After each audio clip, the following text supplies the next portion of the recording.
Hello, everybody. Welcome back to the LA chat with me, Mikail, as the amazing person, and my friends Tristan and Wilson. What's up, everyone? Glad you could join. Hey y'all, hope you're ready for a fun, meaningful, and slightly wild ride through the ocean issues. Today, we're diving into the Netflix documentary movie about SeaSpiracy, directed by Ali Trabizi. Yeah. Yeah, I think it's Ali Yeah. Trabizi. All right. Yeah. This one shook up how many of us think about fishing, and the ocean. And we're not just talking headlines, we're digging it. Also, if none of us had bothered watching it, we would still be swimming in fish facts we didn't even question. That's true. Exactly. Let's dive in. All right. So, a quick summary of the SeaSpiracy. It came out on 2021. It explores major issues: commercial fishing, ghost nets, bycatch, plastic pollution, even modern slavery in some fishing fleets. One of the main claims is the idea that large-scale industrial fishing is the greatest threat to marine wildlife. And it questions the concept of sustainable fishing, suggesting maybe it's more complicated or maybe it doesn't exist as commonly before. For example, sustainable seafood. They boast and certification bodies are criticized in the film. If sustainable fishing had been truly sustainable, we see very different ocean health today. Right, exactly. The film says our ocean and marine are under pressure because of what has been done these past few years, and in ways most of us hadn't realized. Let's pull some of the big claims from the film. Oh, I got one. It's quite a big one. They said that fishing gears like nets and lines make up for a huge share of plastic in the oceans, much bigger than straws, for example. Yeah, the film also claims that only 0.03% of ocean plastics is from straws, which, if you look at it in a bigger way, the ocean is ginormous, lots. While far bigger from the percentages from fishing. Another, the film says if current fishing trends continue, parts of our ocean could be virtually empty of fish by around 2048.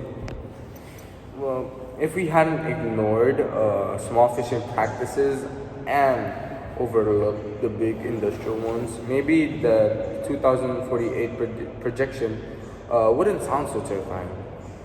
And most of people, some would even say this number of fish died as by catch or trapped in unintentionally is massive. Lots. And the film says issues like slavery, forced labor, and corruption in the fishing industry are part of the bigger problems.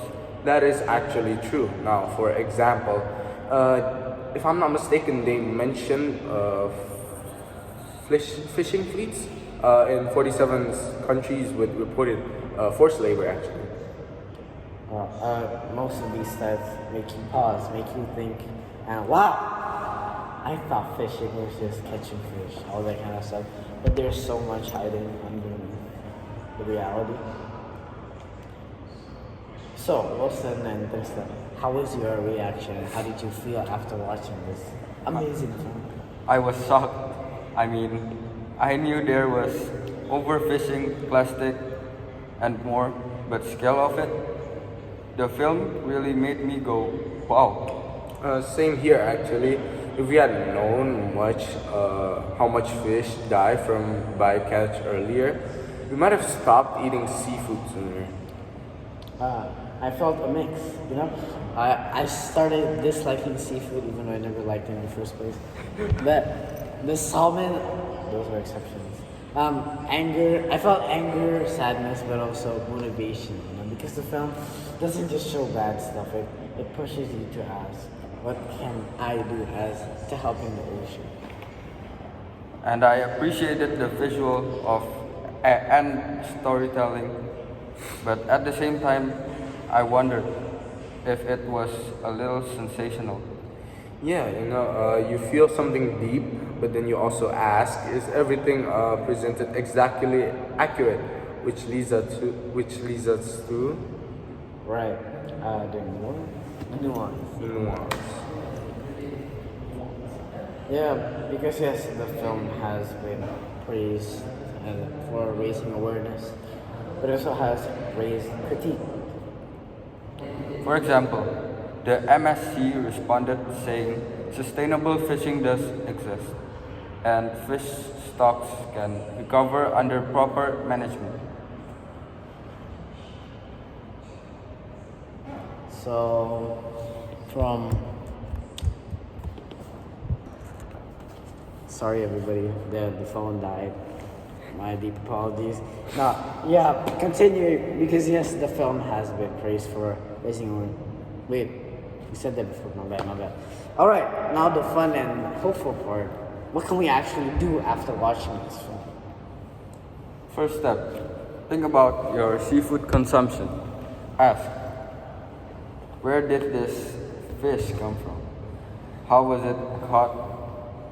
Could you eat less of it or choose better options?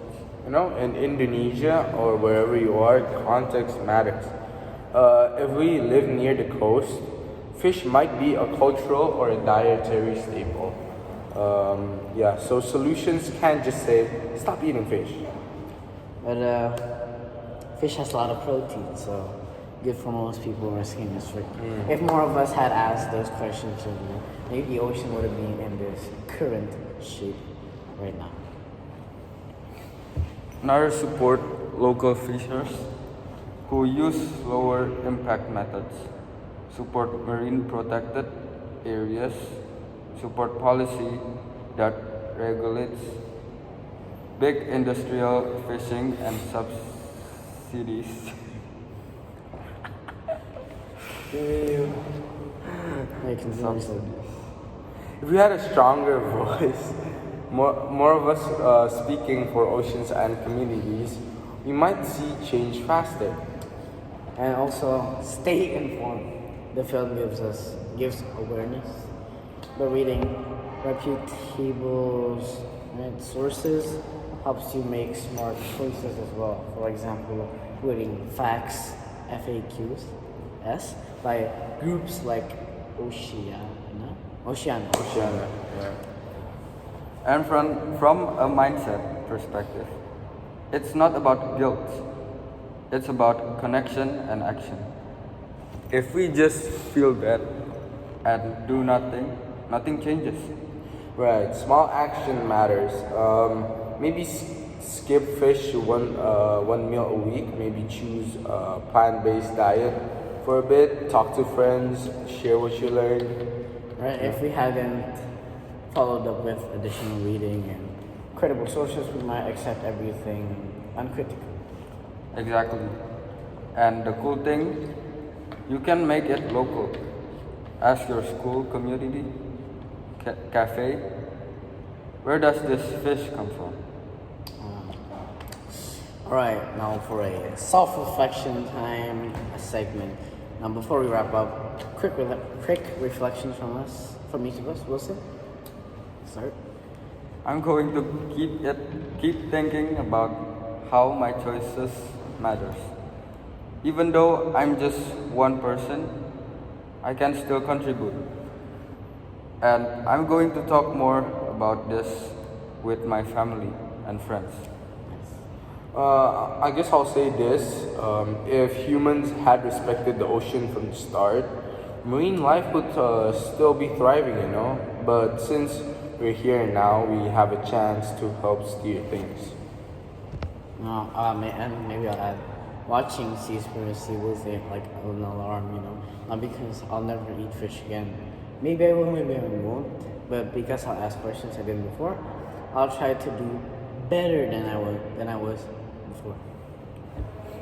That's a great way to close. It's not about perfection. It's about progress. That is very true. And it's about caring. Our oceans matter. Yes. Thanks, Wilson and Tristan, for this podcast. Thank you for your contribution. And thanks to everyone listening and tuning in. If you haven't seen SeaSpiracy, I encourage you all to watch it with an open and mindful mind, curious mind.